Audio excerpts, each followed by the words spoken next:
My name is Ryan Miller, and for the past 15 years, I've helped hundreds of people to raise millions of dollars for their funds and for their startups. If you're serious about raising money, launching your business, or taking your life to the next level, this show will give you the answers so that you too can enjoy your pursuit of making billions. Let's get into it. In this week's episode, I bring on my dear friend Ben Humble. Ben Humble is the founder of Cashflow Tribe, as well as the best-selling author of From Communism to Capitalism and Real Estate Secrets Exposed. Join Ben and I as he tells us the principles he used to do over $100 million in deals while still in his 30s. You don't want to miss it.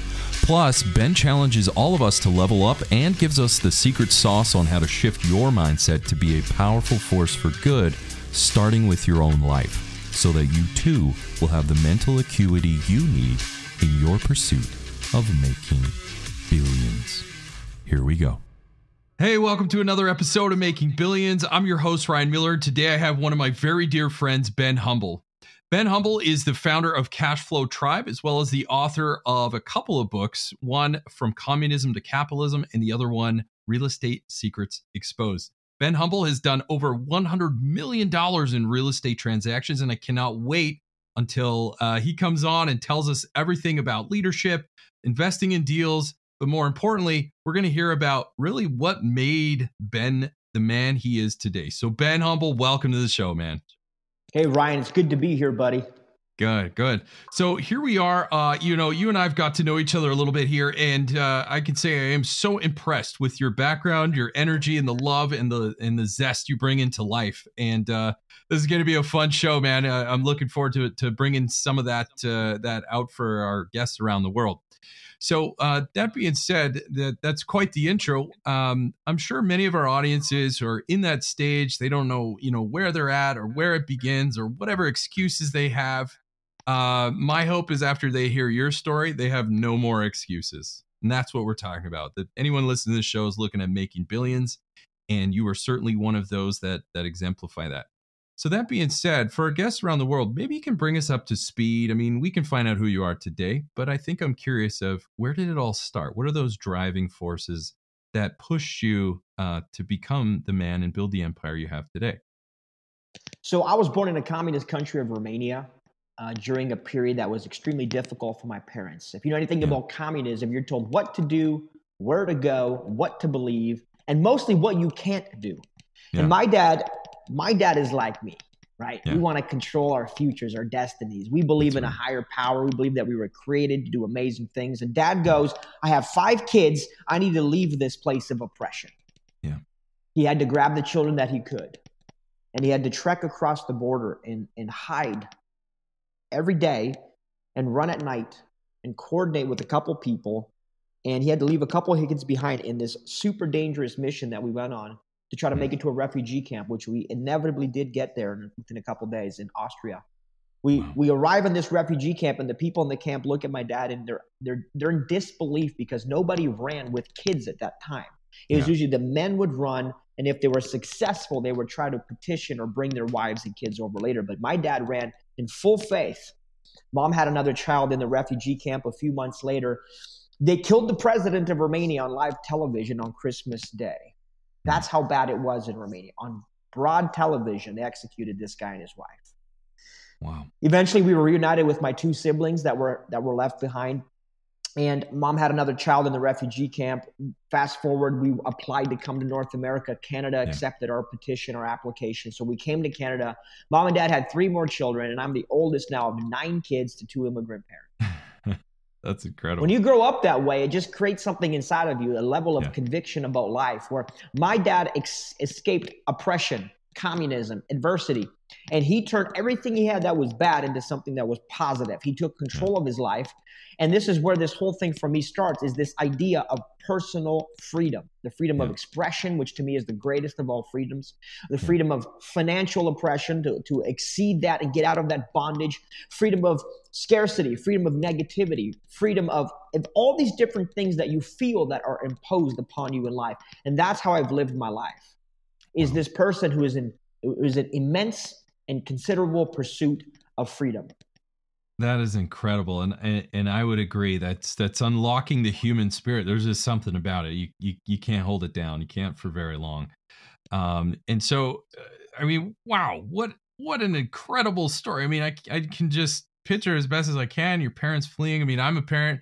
That would be such a nightmare to be able to flee from something as silly as a political ideology, and how much that kind of messed with people's lives. More importantly, their freedoms to pursue their own happiness. So here you are. You found asylum in Canada. Where did it go from there? So we're in Canada. I grew up wanting to be a musician. Yeah. Always remembering kind of the three things that I believe we have three choices in life as I'm growing up. When you sense oppression, adversity, whatever, you have three choices. You fight, if it's your fight. You hide, if that's who you are in that moment, or you run. So I went to music school. I was trying to become a musician, and I get there, and I'm doing this thing. And in music school, the teacher comes to me about year 2, and she says, "You are the most talented, but the most lazy kid that I have." She's like, "You have so much potential if you just would work." And I had to make a decision. I would hide, I would fight, or I would run. And I said, I never want to be told how to play my music. I never want to be told how I can express myself. For me, again, the freedom of expression is the single most important thing that I have, the single greatest liberty in my life. And I said, I don't want to play music on your terms or anybody else's terms. I'm going to go create enough abundance in my life, wealth, money, so that I can play music on my own terms. In the process, I'm going to help my family, and I'm going to help the people around me. So that's what I did. I dropped out of school. No degree.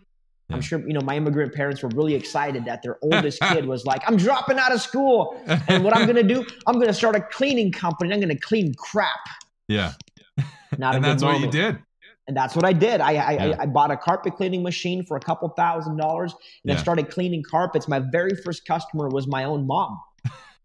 She paid me $100 to clean my own room. That's a great deal. What do you do when you're a kid and you drop out of university, you need money? You go to mom and you say, but I'll work for it this time because mom, I needed the discipline.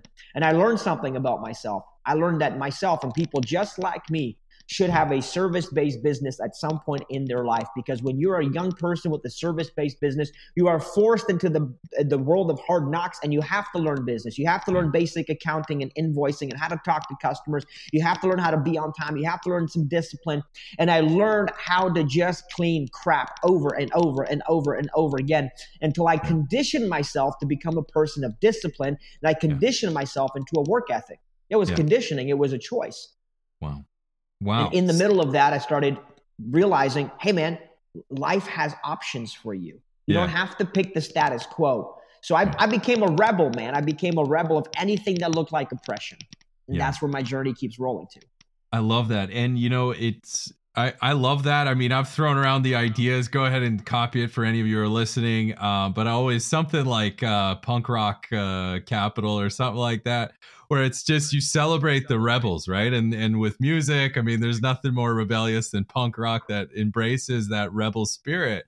But really, and that's the thing that I've really come to love about you and the organization that you've built, is you celebrate the rebels. You say, yeah, look, if the status quo ain't working, rebel, find a way, just like you and your family did when you fled Romania at such a young age in that nightmare scenario, as I can imagine what your parents must have felt in order to just leave everything they owned behind. And they were rebels and you were rebels. And you just said, look, I have a better purpose, and how it is not going to get me there. And you made the changes. You pushed back against what was pushing back on you. And through that adversity, that allowed you to build the persona and the man that you are today. Would you agree? I would absolutely agree. And I've learned one important thing I'll share with you and the audience is that life will keep giving you pain until you turn that pain into a lesson. Wow. So sometimes when we're financially broke or emotionally we're struggling or relationships suck or overweight, you're going to keep feeling that pain over and over again. And one of the lessons that I learned is that nothing is easy.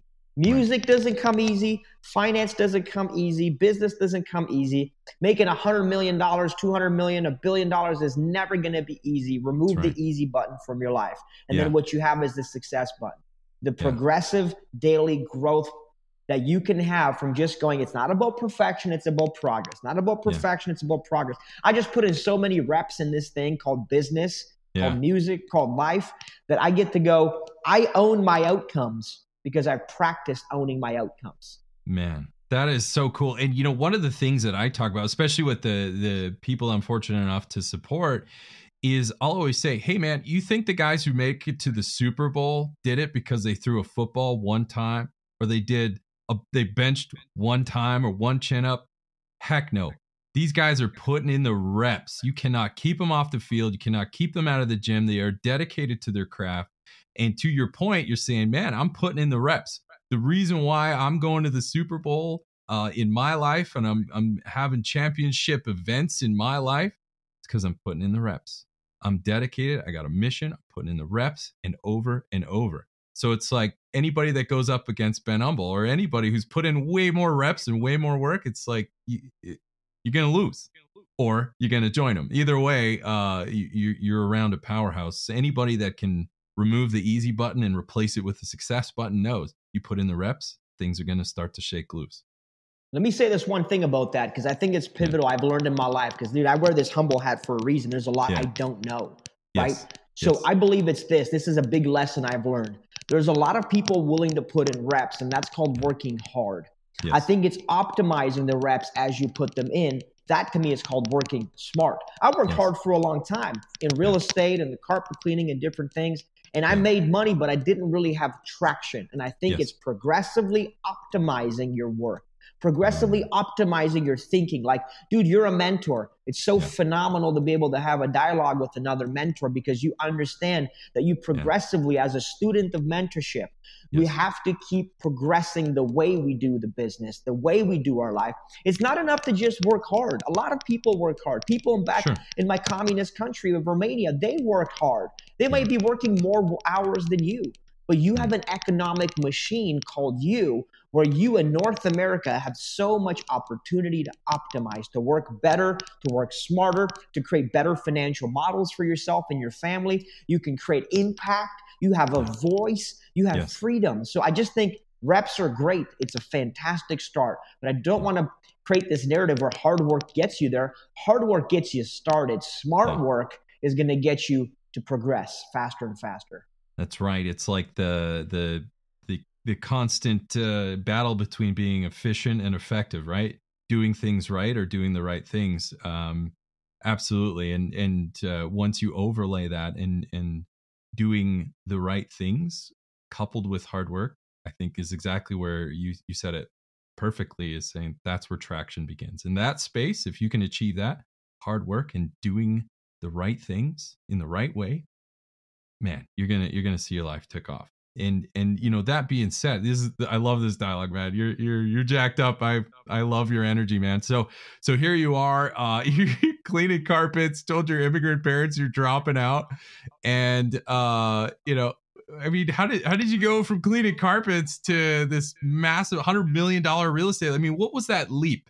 Because this is important. That a lot of people, maybe they're cleaning, maybe they're doing something. I mean, they're not exactly where they're at. They don't know how to make that leap. Where did it? How did that happen for you? What was that first, the beginning of your real estate empire from cleaning carpets? You ever see that image online where it's got the big iceberg and then there's only like 10% above water that shows it, but really 90% of it is still submerged underwater? Totally. I think people looking for the silver bullet. What's the one thing, the one thing? I think they create a little bit of a silver bullet syndrome. It was a lot of little lessons that I learned. The way that it cultivated was, I'm cleaning carpets. I'm doing this consistently. I finally built the work ethic. Cleaning, just cleaning, man. Cleaning. I learned discipline by having to go at midnight to go and clean, leave a warm bed to go and clean for 2-3 hours. Learn that discipline, learn that kind of attitude of doing whatever it takes. So as I'm doing this, I'm trying to optimize my work. And I'm like, I need to join a local business group or something, because I don't know much about business. So I did. And in this business group was a mortgage broker, was an insurance guy, was a cleaning person, was a person who owned a sign company, was another person who was a chiropractor. And there was 5 or 6 other business owners. And I'm in this room and we're doing a round table. And they're like, what are you trying to do in your business? And I'm like, I'm trying to get out. I'm tired of cleaning. I'm trying to get out of this business and I want to get into something better. You know, somebody said, read this Rich Dad, Poor Dad book. There's this guy, Kiyosaki, and I'm reading his material, and somewhere it says, if you want to make $1 million, buy $1 million worth of real estate. I was like, oh, that sounds great. And then have these people called tenants pay it off. I'm like, great. So I need real estate and customers called tenants. I can make $1 million. I'm like, that sounds awesome. Yeah. I'm progressively. So I start asking, who can help me? Who can help me? Literally lowering my ego and asking for help. And one guy says, hey, dude, I'm a mortgage broker. I can help you. Yeah. I said, great. I need a property and I need the money because I don't have either. He said, well, I have a piece of junk that used to be a convenience store that I'm converting into a duplex. If you want it, you can have it. And I said, great, I'll take it. I'm in. He didn't even like, do you want to come see it? I was like, no, I'll just take it. Dude, I clean crap for a living. Do you not think I want to be in real estate? I don't care how bad it's broken. See, I was willing to swallow the pride and swallow whatever it was and not trying to be idealistic about success, but just be progressive in success. That's to me how I find growth in my life, is be progressive. So he gave me the property. He helped me get the money together. I got in with 100% financing. I didn't get a good deal by any means. I had to assume a tenant in the main floor who had a mental disability. So I had to deal with that as in relation to being a landlord. And like the dude had a seizure one time. I had to go and help him in his apartment that I wasn't equipped to deal with. I wasn't prepared for that. Sure. But I moved in. I was paying $156 a month plus utilities, and it got me out of mom's basement. I was like, yes, progress. That's it, progress. Because, dude, it doesn't matter how smart you are. It doesn't matter how much of a silver spoon you started with life. You, against my progressive, growth-oriented mindset where I keep finding lessons upon lessons upon lessons upon lessons, you are not going to stop me from encroaching on what you think is success. If it's me against you, I promise it's me. Why? Because I'm going to optimize. I'm going to stay humble and just keep pushing. I'll be embarrassed. I'll fail. I'll clean shit. It doesn't matter. What matters is that I have a mission and I keep running towards that mission. Yeah, and I can tell, and that's something we continue to overlay in a lot of the people I'm fortunate enough to help, and including my own children. Is to echo your point, is we have a saying in our home is progression beats perfection, and that's exactly what you're saying. You're saying, look, man, you don't have to be perfect. Another one is done is better than perfect. I mean, just lose the idea of perfect. It's a weird concept. In fact, that's the lowest standard you could shoot for. All you got to concern yourself with is, how do I progress in the areas that are meaningful to you? Would you agree? I agree. In fact, that's one of the first things I kill with mentorship students. I know you're a coach. It's amazing to have dialogue with another coach, but kill that silver bullet, man. Hey, man, I'm in this coaching. What do I do? Like, kill the silver bullet. Just be prepared to have daily, consistent progress. Like, you got here. This is the starting point. Now get ready for the work. Yeah. And I think it's how we struggle. You can struggle with the glass half empty attitude and everything is more difficult than it needs to be and chaotic and drama filled. Or you can create foundational rules and principles. Ray Dalio has a book called Principles. I believe in creating principles for your life by which you live by. And one of mine is, data, not drama. I create these rules. I have 5 or 10 of these rules, man, that I just live by.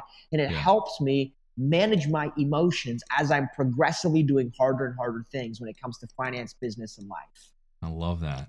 So you bought this, you're progressing, you got your first deal, it's hard to, from what you said, I wouldn't call it a deal. You didn't get a deal. You overpaid for that thing.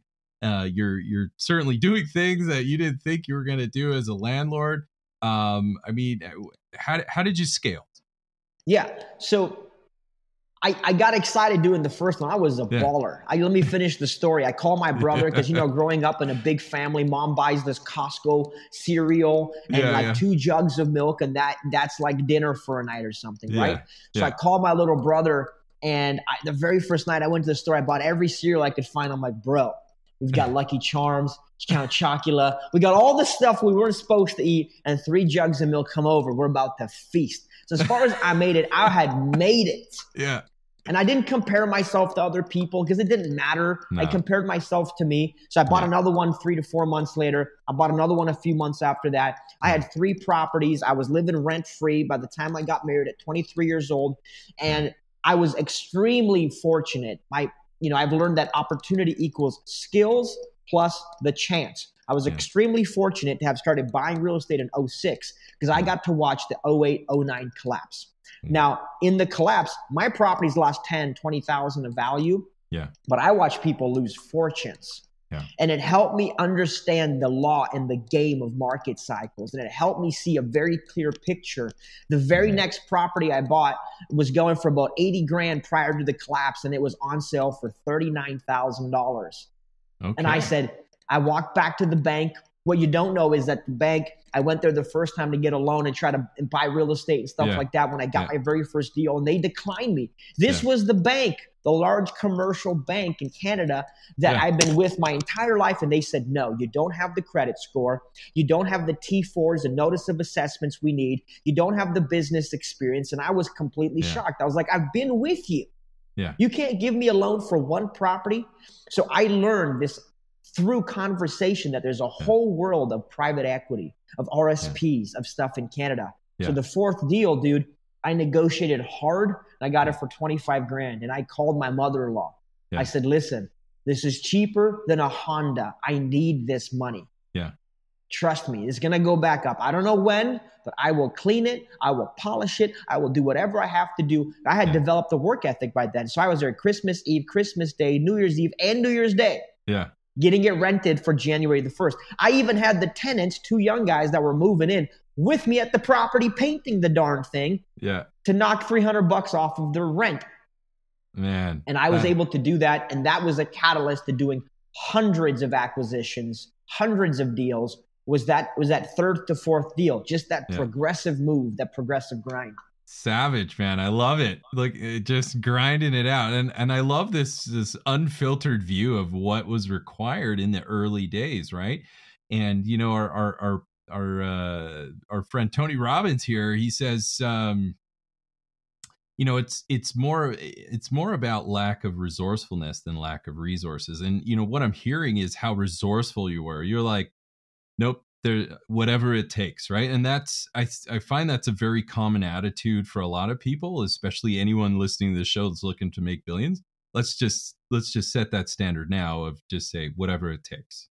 I mean, within reason. Let's not do anything illegal, but we're just saying, like, if you need to be there New Year's Day, New Year's Eve, whatever, like, don't go around claiming you're a victim when you can't put in the work, or you say, well, whatever it takes, as long as it's not after 5 p.m. or before 10 a.m., right? You're like, no, that's not what it means. It says if you've got a goal, you've got a vision, you got to be committed to whatever that takes. So I think you have, let me add this piece. I think you have seasons. You have seasons in your life. Yeah. And for the first few years, I was just in a work hard season. Yeah. Then I was in a work smart, optimized season. Then I got mentorship, which radically changed the trajectory of my income and my business season. Then I had stop trying to be rich and create real wealth season. Now I'm living in an abundant season where impact is of the greatest importance to me, living in my mission, in my purpose-driven life, and then income, because frankly, I've made enough money to last me the rest of my life, and I can live a very comfortable life traveling and hanging out with friends, family, wife, and people that I care about, and giving money back to amazing causes and charities, and giving back to humanitarian efforts that I truly support, like right now, helping our friend raise $1 million for Ukraine to bring bandages and equipment and supplies to people that need it. Like this to me creates way more, but you'll have a season. And I think it's okay to have a season where you grind. It's okay to have a season where you build discipline in your life. Because when you don't have discipline, it's hard to understand it. When you finally have discipline, you stop thinking about it, Ryan. The moment that you start like, dude, I work out every single day, it no longer becomes work. It's just who you are. You're a person who works out. Wow, that is awesome. And you know, and with your vision and your mission and creating real wealth, not just income, but wealth, my understanding is you stood up Cash Flow Tribe, and you're sharing that mission and bringing other people along with you to join in that light. Maybe just kind of walk through a little bit of that group and maybe the mastermind as well. What was that all about? How did that support your overall mission? Fill us in. Yeah, so I ended up raising over $40 million to do a whole bunch of deals, hundreds and hundreds of acquisition deals all across Canada, even a few in the United States. Right. And in that mission, I made about $1 million net. You know, I had, you know, kind of cash at 30 years old, and I go, okay, it's kind of an empty feeling. I was chasing it. Yeah. And who I became in the process, I realized was actually a far greater value to me personally than the money. We were going to have a millionaire party. We're going to buy Lambos and do all this stuff. And my wife, we looked at our net worth because we had this habit of looking at our net worth. Yeah. And we went, let's go through this amazing party. And this was Christmas Eve. And we looked at it. We overshot by like $100,000. Yeah. So we overshot on the $1 million thing. And then we're like, what do we do? Like, nothing. Let's just go to bed. We just became such workaholics and ingrained in this mission. Yeah. I realized in that moment that the thing that I enjoyed the most was working with other people. Yeah. And I thought to myself for a moment, I had a person who was kind of a mentor to me, and they said, dude, you're going to find more value in life out of fulfillment, and fulfillment comes with people versus you just making more empty dollars for yourself. Great That's advice. selfish lifestyle. That's why you don't feel the right thing. So I said, you know what? I'm going to make the next 5 million, 10 million, 30, 50 million with people. I'm going to start doing deals with them. I'm going to help them succeed. My goal just became to help people become millionaires in this thing of real estate. Yeah. So I started the Humble 100 to help 100 people quit their jobs and become millionaires through real estate. And I've been on this mission now. And this led me to this community idea of building this thing called Cash Flow Tribe. In Cash Flow Tribe, we have thousands of members across Canada. It's an in-the-face, rebellious punch to all the other education companies that sell education. I don't think education is your problem. I think activation is your problem. Yeah. It's one thing to get education. It's another thing to take that, convert that into a real mission, activate your body into movement, and start actually working towards your financial goals. So we're a business building community in the field of real estate. And I'm just so honored in that we have a mastermind, and there's some amazing humans that are building real legacy companies, people that are quitting their job in 3 to 6 months and building wealth for their family. They're able to actually spend time with their kids, invest and pour into their next generation. So my life became amazing in the sense of people. Dude, I have so many friends in real estate, so many people in my world that I've met through real estate, through masterminds. I became a student of masterminds and mentorship.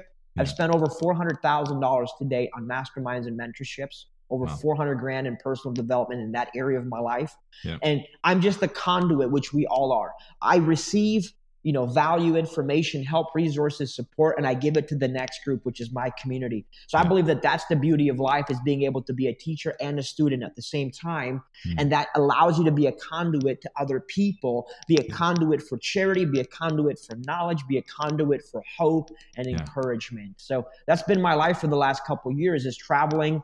I'm living on the road, or living at, I'm on a resort property here where we live for the moment. And I'm just able to pour into people's lives every day and help create impact in dollars. Wow. And that is absolutely astounding. And I know there's so many levels of the things that you have done, not just in business. Yes, clearly in business, but for other people as well. And, maybe we'll leave a few secrets in your pocket that people will have to reach out and really get to know you. And we'll include in the description below some ways people can reach out and learn a little bit more and get to know you a little bit better. As we move forward, looking back, I'm sure many of our listeners would like to know, looking back on your success, what advice would you give people who are looking for a way to make billions in the real estate sector? What are some of those things, maybe in real estate or otherwise, or in leadership or otherwise, would you say? I'll give you an ingredient to me that's kind of the core 4 that I've learned. And I have this principle that life will keep serving you pain over and over again until you learn the lessons associated with that pain.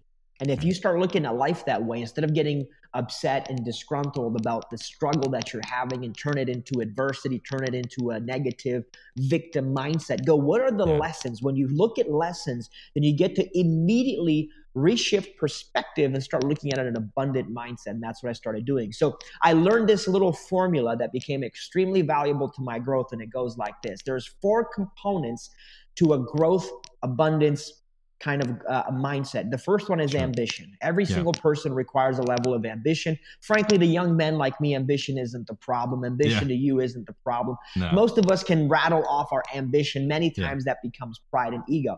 So it's one part ambition. That one comes easy. The next one is hard.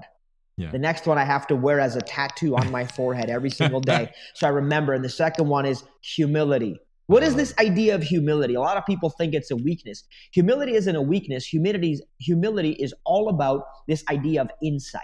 So many of us are I've heard one of the pastors say this He said that there's two kinds of people. There's the people that are arrogant, so arrogant and ignorant. And then there's the people that are humble and ignorant. Both camps are ignorant. Both of us require more awareness and knowledge. So this thing is about ask good questions. Be humble enough to not try to posture in every room you go to. Be humble enough to even join. I'm in a mastermind group now where I pay $100,000 a year. That's one of a few different groups I belong to. When you walk into that room, be okay being the little fish. Be okay. Like, you don't always have to be, I call it the Johnny high school thing. Johnny for no specific reason. But back in the day, you're like this cool high school kid, and you're just living in the high school days and high school and high school and high school. And when you're an adult, you're still living in high school day. You wear your jerseys and stuff like that. Be okay being the little fish. I don't mind being the smallest player in the room. If I ask good questions, I'm the person who learns the most. So one part ambition, one part humility. The next one is about truth, and that's the word proximity. Until you get around people and visually see it, humans have a hard time with this concept of faith. Blind faith is almost impossible. So like I said, is it possible as an immigrant kid to live on the road and live in hotels and live in this stuff? I met a mentor who's like, dude, I wear shorts every day. I'm worth millions and millions and millions. I'm going to give away $100 million in my life to charity. And I wear shorts and a fedora, and I'm driving a Rolls Royce, and I'm doing deals from the golf club every day. I'm like, is that legitimate? Or is that a scam? See, most people, until they see it, they don't believe it. They go, that can't be the life. That guy must be cheating somebody. And I've seen firsthand that it works. So proximity. And then the last one is this: being accountable to a dedicated plan. Most people will never be accountable to a dedicated plan because that's the hard one to do. It's the one that requires the grinding and the gut work, the stuff people don't want to do, the emotional resilience. The most important aspect I look in the leader or somebody that I hire for my team is their emotional resilience, their emotional stability. People don't want to have accountable encounters. Hey, man, you're 30 pounds overweight. It's time to do something. Hey, listen, your company could be a $500 million company, but you're stuck here at $100 million. Or your company could be this and it's stuck here. It's because you're not willing to encounter and be extremely accountable to the outcome. That you have to have a committed, dedicated plan. Wow. That is incredible. And I think that one of the only things, Ryan, where that happens, buddy, is when you have a mentor who can speak from a position of counsel, a position of expert thinking, a person who can discern information into wisdom. That's what you need. Somebody who can speak that over your life because they've done it. And if they haven't done it, it's so hard to go, what's your goal? Well, goals are empty. They're fleeting and they're emotional. What's your target? Oh man, targets have to be accurate. You have to be able to put together a plan, and you have to be able to stay on course if you're going to execute that with precision. I love that. So converting goals into targets. And, one thing, when you talked about proximity, it's another thing, again, that I've learned from you is it's one thing to be in the room, but it's another to be known that you're there. So proximity, as we know, again, big fan of Tony Robbins, he says proximity is power. And so being in the room with the right people, again, building those reputation relationships to not only be in the room, but to be known when you are, is extremely powerful as you pursue in leadership and growth in your career and making billions as well. So, I know I get asked this and you get asked this a lot, but, what are some of those factors that, that you need or that you found that can help you to progress in your life, in your wealth? We talked a lot about the pursuit of freedom when we started. What are some of those couple of areas that you would say have helped you as far as moving things forward? Yeah, I'll give you one of my big ones, and it's this keyword right here. It's just McDonald's does it for free. It's called smiling. Yes. I know it's weird for a lot of people. You have to crest up your lips a little bit. Try it. A lot of people are just so afraid to smile. Dude, I take my life and I go, I'm a little bit bipolar in my thinking. There's a divergence here that goes, life is really hard and complicated and you have to work really hard. But the way that you endure the difficulty is the way that leads to the outcome, to the best outcome. So I smile through it. I smile through the issues. I smile through the problems. I put on, because leadership really is about becoming a role model. My dad taught me this. So he said, when you are trying to be something, like you want to be a leader, like what role are you playing in life? Many people go, I'm being a business owner. That's the role. I'm being a fiduciary, a money lender, money manager in your world. Sure. That's the role. I'm being this, that's the role. I'm being a father. Which role are you playing? And the role that I choose to play every day is the role of a leader. Yes. A leader has to set the tone. A leader has to live with conviction. So I think smiling through it is so important. It leads me to this idea of conviction. You know, we talked about before here, the idea that money follows conviction in the markets, in the business world. The person with the most amount of conviction, the most amount of internal belief in themselves and what they're doing. Like I'm an 11 out of 10 when it comes to conviction. It's not bravado. It's not ego. It's not false positives. Wow. It's not just arrogance. Yeah. It's conviction. Conviction is just truth. It doesn't need to put on a show. It doesn't need to highlight anything. I smile in every room I go to. I shake a firm hand with every single person I meet because I'm living in conviction about my future and I know what God's got in store for me in this world. If you do that, you will find that doors open quicker. Yeah. These are just fundamental rules that I believe in. So many times we want to posture and we want to show up and we want to be this thing. And that's why I told you, it's one thing to go into a room. It's another thing to be remembered. Yeah. How do you become remembered? It's how you make people feel when you're in that room with them. Yeah, bullseye. A lot of business people are so focused on the tactical. How do I raise the money? How do I do my fund? Dude, how do I do $1 billion fund and create billions of dollars? And the real way is to understand that it's more than just money. It's also biology. People need to feel. People have to have conviction and emotions about you and what you're doing. So when somebody goes, I like that Ryan Miller guy. He's a role model. That guy has a good energy and a good attitude about him. I want to work with him because here's the truth that nobody ever says. People only really find out your character when things are hard. That's right. If you go through some shit right now and you have a tough season and your $1 billion fund goes to $500 million, who do you show up as in that moment? Right. If you show up as this apathetic, scared individual with no conviction about growth and no abilities and awareness to fix the present problem, and you show up with complaining and you show up with this, and this, every single time that happens, people lose faith and confidence in what you represent. Dude, I represent a level of conviction and a mission that I have to guard and defend. Hey man, where are you going? I'm going to the top. Yes. With people, with building wealth, and not just financially, but emotional wealth, relational wealth. I'm going to the top of that food chain. I want to win at every level in my life. I live with such conviction. If things go bad, come see me. I'll be smiling. Yeah. That's incredible. People remember that, brother. Yeah. And if you want to stand out in a rule, I think obscurity is the enemy.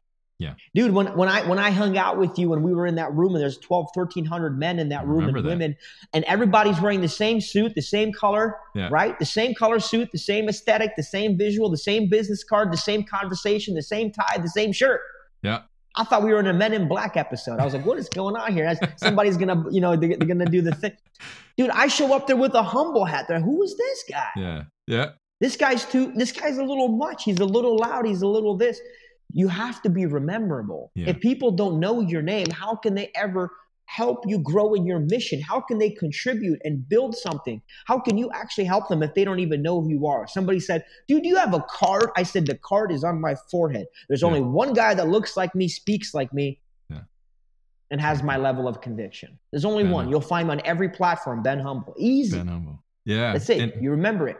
And I remember when we were hanging and I saw you and I was like, oh, thank goodness. I was in a hoodie. Everyone's in suits, everything. I'm in a hoodie. You're in a flat brim. And I was like, this guy, whoever he is, he's my homie, man. So I remember hanging out and here we are. That was absolutely incredible. And, there's a huge difference. And I think anyone hearing your voice right now, whether, on whatever platform you're hearing it, no one would argue that you're not convicted. You're clearly a convicted individual.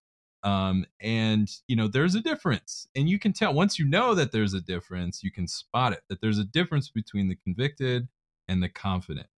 And it's okay to be confident. We're not shaming confidence, but I think what you're saying is it's not enough. Like if you really want to make it, like you said, where am I going? I'm going to the top. Okay, well, confidence isn't necessarily going to get you there, but conviction might. Would you agree? I agree. I think they're different. I'm a big lover of words. I think, I go back to the dictionary on most of the words, and I really try to understand their origin. Sure. Because I think if we use words incorrectly, like the word, ignorant, people say that's ignorant or you're ignorant or where does that come from? Sure. People go, somebody said the other day, actually at a conference, they're like, I hate the word humble. I'm standing there with 30 of my friends, all of us wearing humble hats.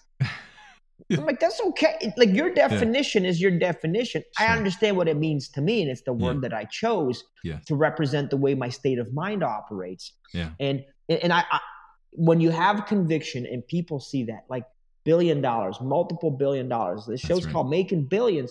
You can create the most amazing things in this world.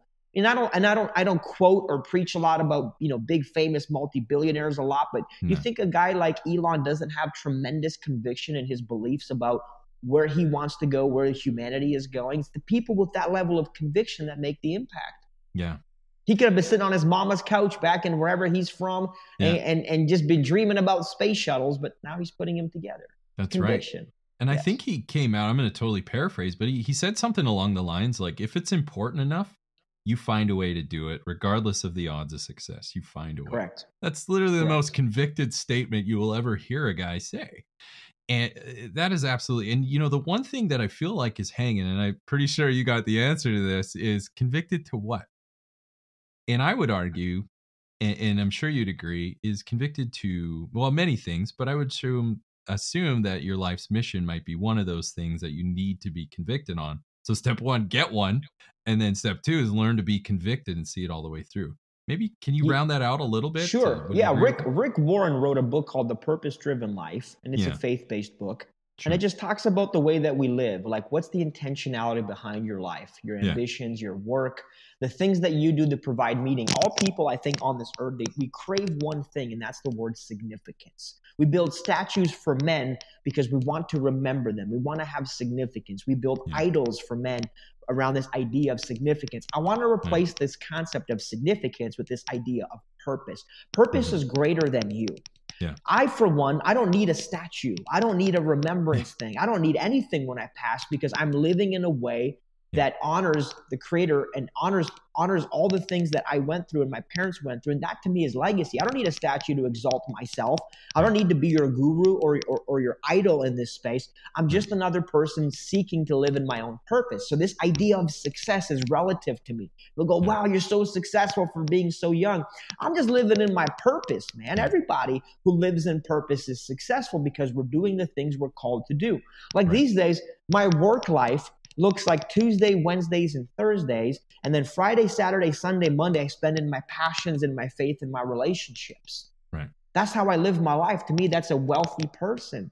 To me, that's a person living in abundance. I only do things I'm passionate about. That's what wealth is to me. I get to work on amazing projects with amazing people, building revenue, building companies, building impact. So I agree with you, dude. There's nothing that replaces a level of conviction, but that comes from being honest with yourself.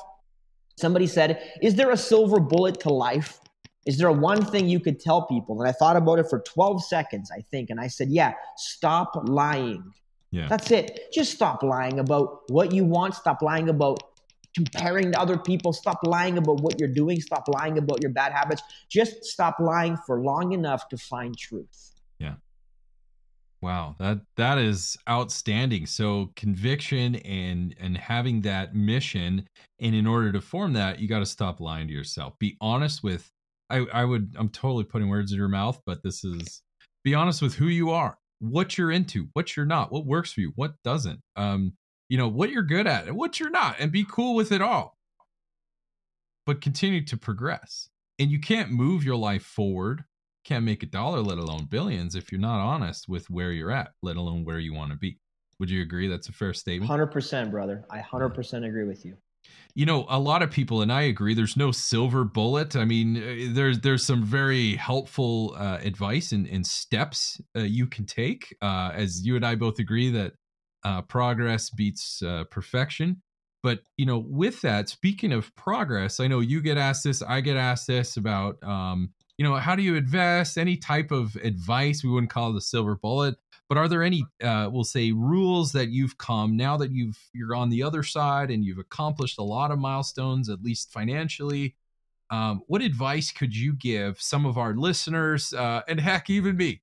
What's some advice? I mean, I'm always a learner, right? Learners are earners. So what advice could you give from your extensive experience on maybe some investing principles? Sure. So, number one, don't be a consumer. Yeah. Don't consume your way to success, because consumption and consumerism, it has its own very, very tight controls that you won't be able to navigate. So I have people who buy real estate and they go, I bought 5 assets, 5 pieces of inventory, 5 properties, and the bank said I couldn't qualify for any more. So stop qualifying. Instead of consuming your way to success, there's knowledge that you can adopt, but you have to create your own plan. So I think the creation versus consuming is such a pivotal thing. So when you're moving in your journey, if you know that you want to have $1 billion fund and you want to make billions of dollars, you have to realize there's no playbook. The hard thing about the hard thing is that there's really no answer to most of this. Economic conditions will change, your opportunities will change, market cycles will change. So one of my foundational principles for me, because I live by core principles, is make sure that I create my own path and I don't consume somebody else's path. I can't be Warren Buffett.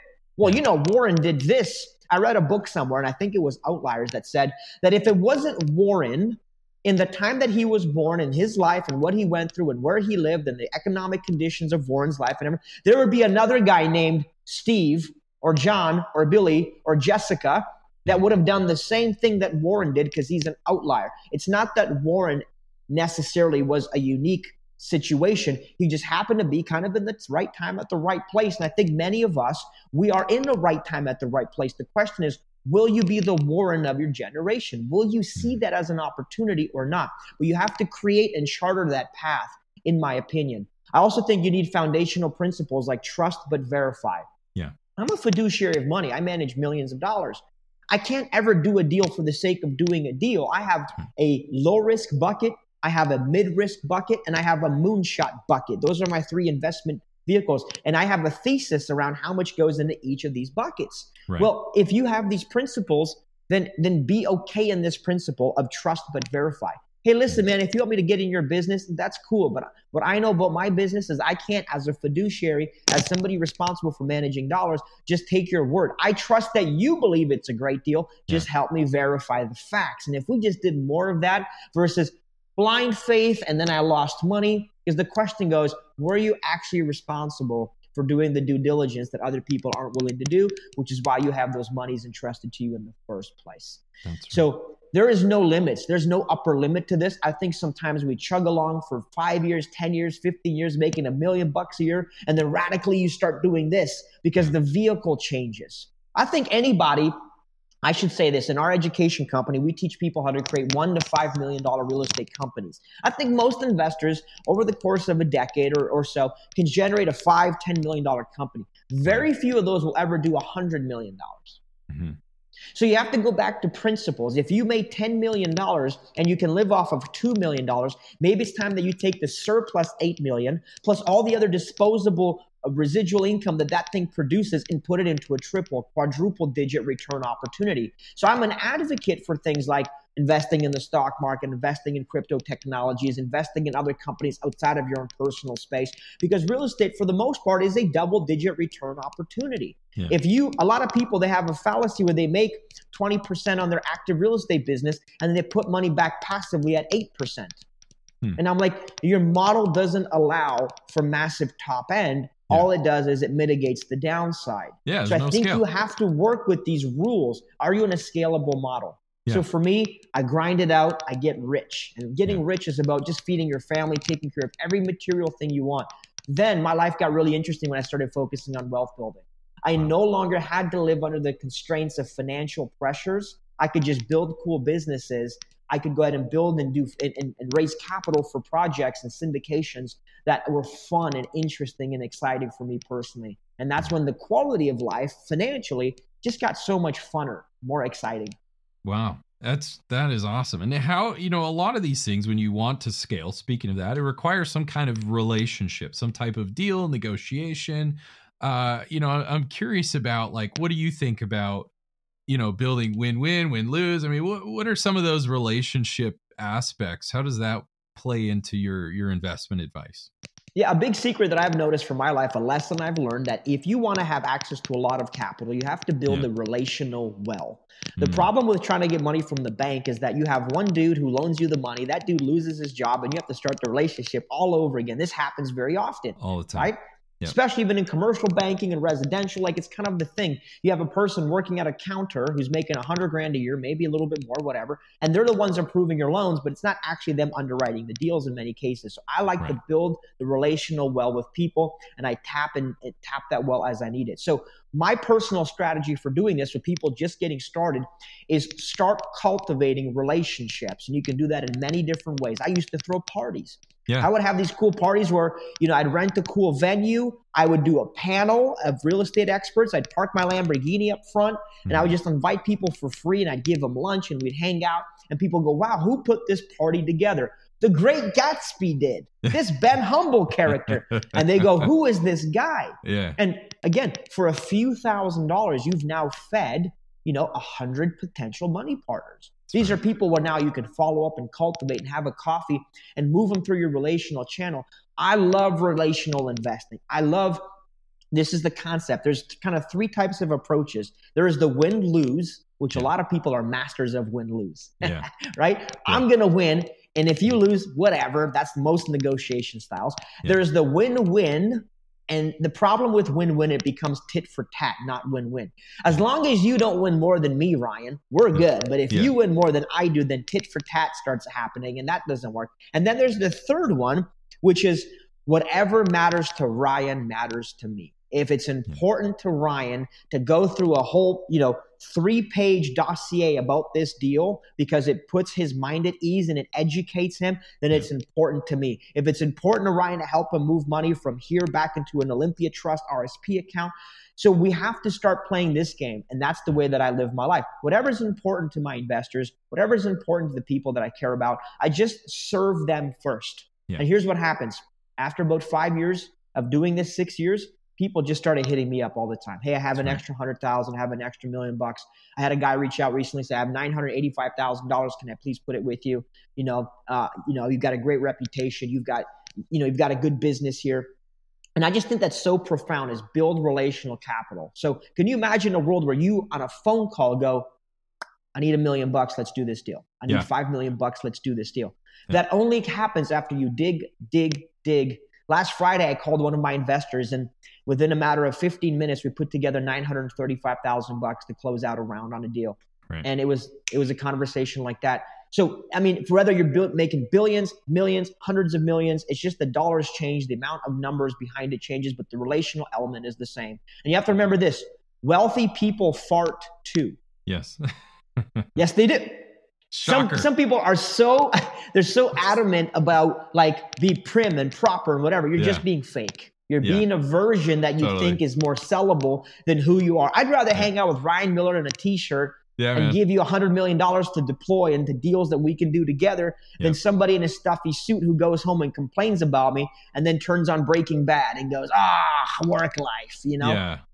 That's not the way to make it work long term. The more authentic you are, the more honest you are, the more you can actually build know, like, and trust with people. If people don't actually know you because you're lying, maybe they like you, maybe not, but they don't actually ever really trust you. So you should ask, when I do a deal with people, whether it's $1 million or $100 million, how much trust is actually there? A lot of that is very obvious through conversation and pushback you get from the other party.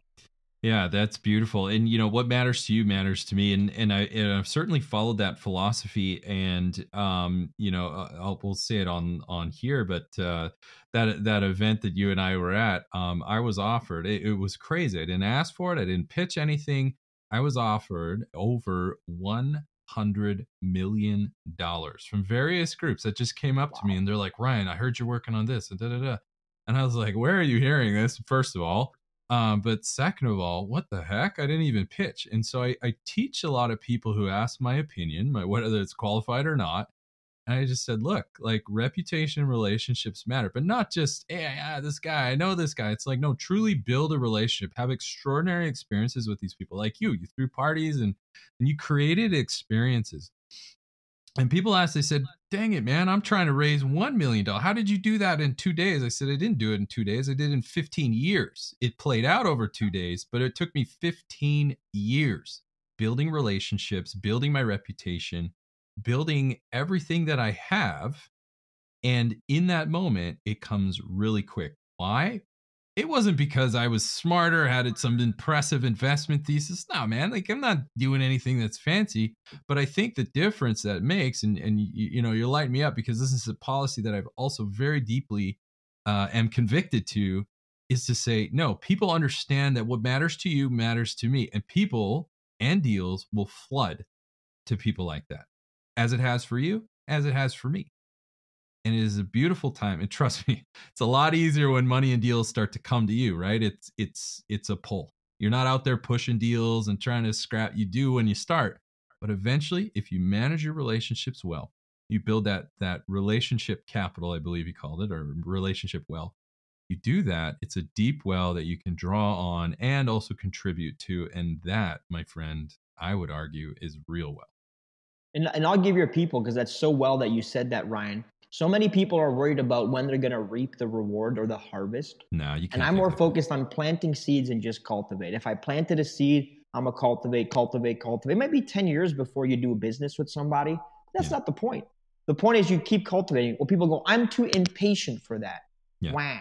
Nobody cares. That's right. Like the fact that you're impatient or don't want to put in the work doesn't change the fact that you still have to do it. Yeah, and just going out and serving and enjoying that process, and it'll naturally it'll accumulate. And sometimes this message kind of gets lost because we are impatient people. We want to just have what we want today. We're so worried about extracting.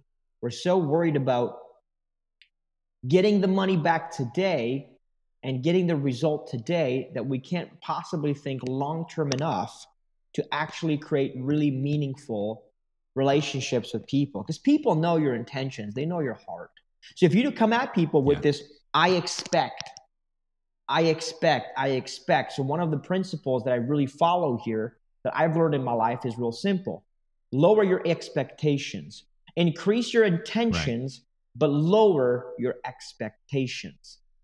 Don't expect people to convert right away. Don't expect people to give you money right away. When you have a real deal and you have an opportunity and you've planted that seed and you've cultivated, so plant the seed first and maybe don't cultivate at the same time you plant the seed because it turns people off. Plant the seed, then cultivate. And as you're cultivating, then at some point you'll have the right opportunity to see that harvest come back to fruition. It's an interesting principle. And a lot of folks, they don't think that way, but that's a secret ingredient that I found to really creating a life of abundance in this money raising thing, is create the right type of relationships. And when you truly have trust, you don't have to push. You don't have to try as hard as we think we do. All you need to do is just be available. So when you've built the right relationships, you fostered that. For example, I send out regular emails to our lists. I have regular dialogue. I throw parties still today to people to come out and hang out with us. We build these relationships with folks. And then when I have a deal, I have something of value that actually links up and it aligns. Because when you have a relationship, then it's all about alignment. Does the money and the purpose of what you're doing align, and does it match? And if it does, then that money is extremely easy to allocate and to move towards your deal.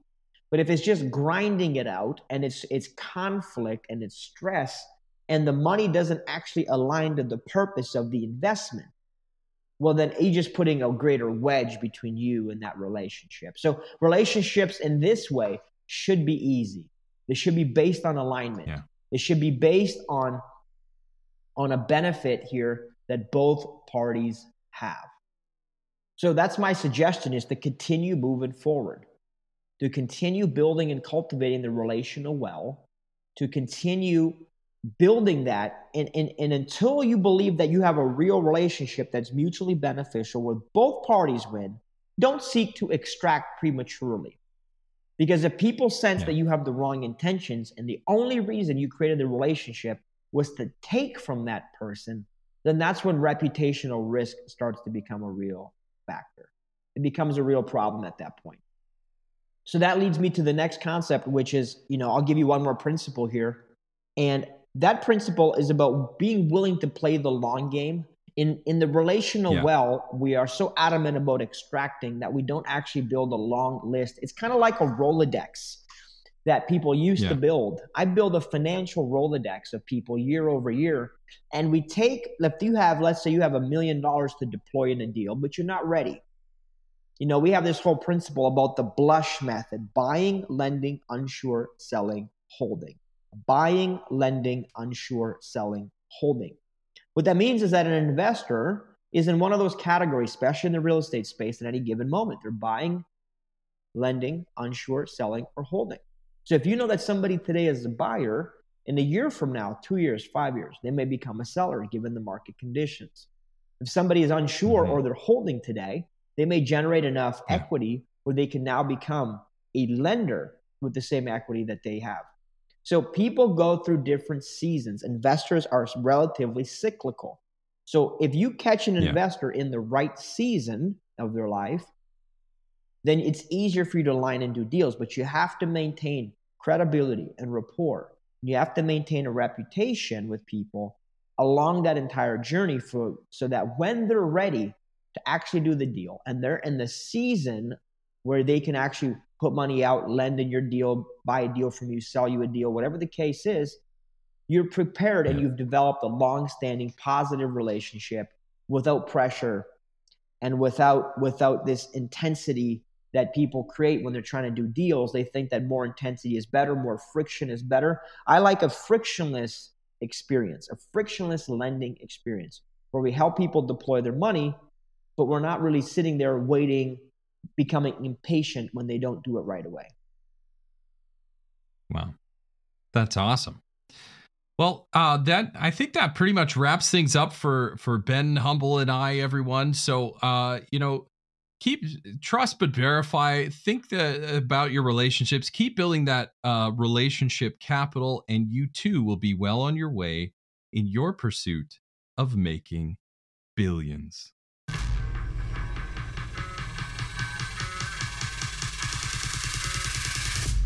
Wow, what a show. I hope you enjoyed this episode as much as I did. Now, if you haven't done so already, be sure to leave a comment and review on new ideas and guests you want me to bring on for future episodes. Plus, why don't you head over to YouTube and see extra takes while you get to know our guests even better.